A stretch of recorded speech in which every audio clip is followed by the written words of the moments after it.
Hi there! Ang saya-saya dito. Nandito tayo sa Glasgow, Scotland. Barrio Fiesta. Dami-dami. Libo-libo ang tao. Pero we have two nurses sa katabi ko. Anong name mo? Geraldine Do. Ikaw? Imelda Ju. Ikaw ngayon, nasubukan mo na ang MXT before. Opo, matagal na. Capsule, yung coffee. Pareho. Nagdadala ka here, ha? Opo. But you want to introduce it kay Ma'am Imelda. Opo. Ma'am Imelda is a nurse. Ngayon, nagwo-work siya pero retired na. Pero here, Nursing home. nursing home. So, yung mga may edad na ang tinaalagaan mo. And we don't want na siyempre magkaroon ng sakit tulad ng mga nandun, ano? And that is why gustong introduce sa'yo yung MX3. At saka wala kang maintenance, right? So, yan ang maganda sa'yo, yung ating MX3 capsule, 500 mg. Alam mo, you can take it as your vitamin. Di ba nagba-vitamin ka? Yes. Ang kagandahan ng MX3 capsule natin, natural. At saka, Filipino. Tama, di ba? Filipino nga. Support the Filipino. Yes. Thank you! Thank you, Thank you, MX3!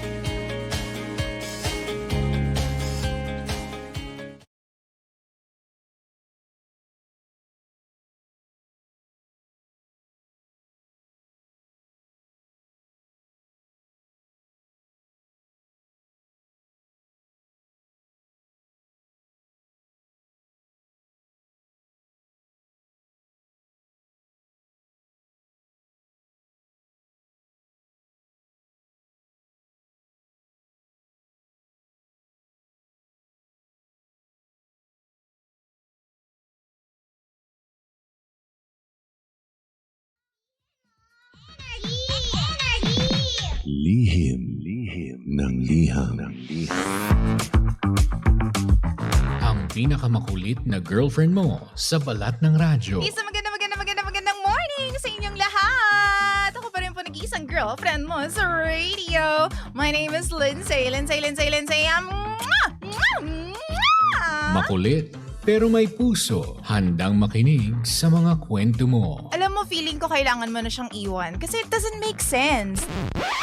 Ang kwento sa lihim ng liham. Mahal kong Lindsay. Tawagin niyo na lamang po ako sa pangalang Ron. Ako po ay 34 years old mula po sa Batangas. Hindi po naging madali ang taong 2025 para sa akin at para sa amin ng asawa ko. Dahil po sa stress sa trabaho at problema sa bahay,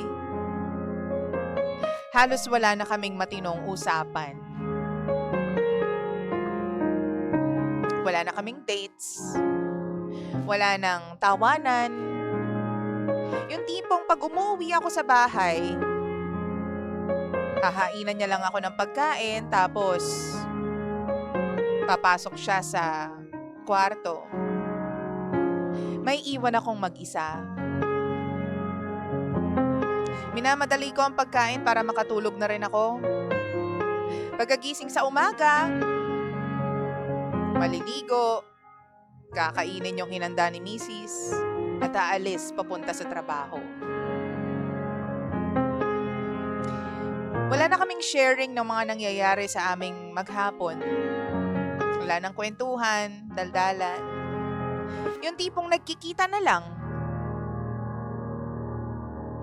Pero kahit ganon, never kong naisip na magtago ng mga bagay sa aking misis.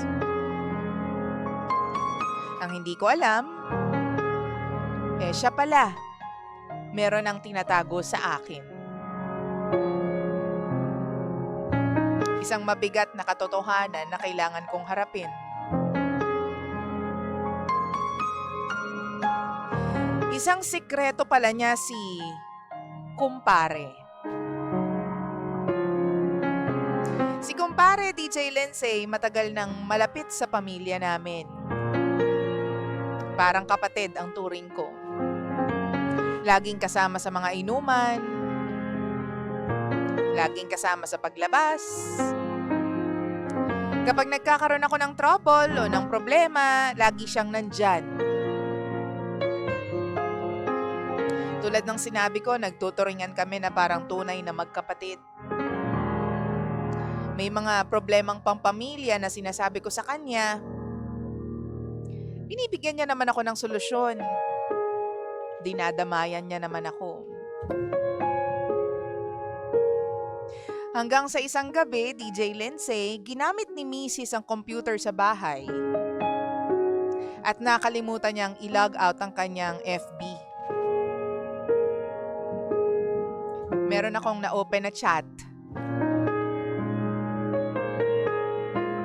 Hindi ako dapat magbasa dahil personal yun, pero ginawa ko pa rin.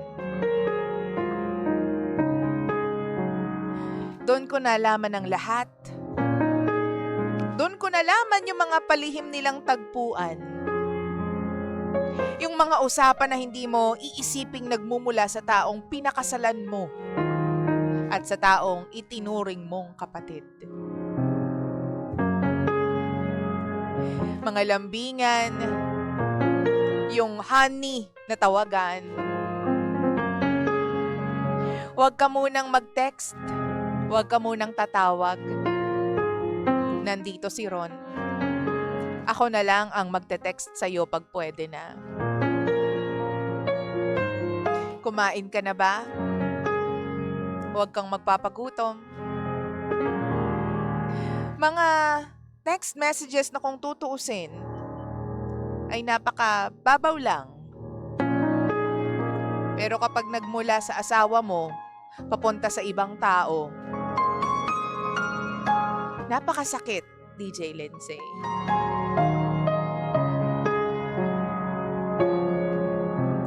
At ang pinakamasakit dito, masakit sa puso at masakit sa ulo, Pangga.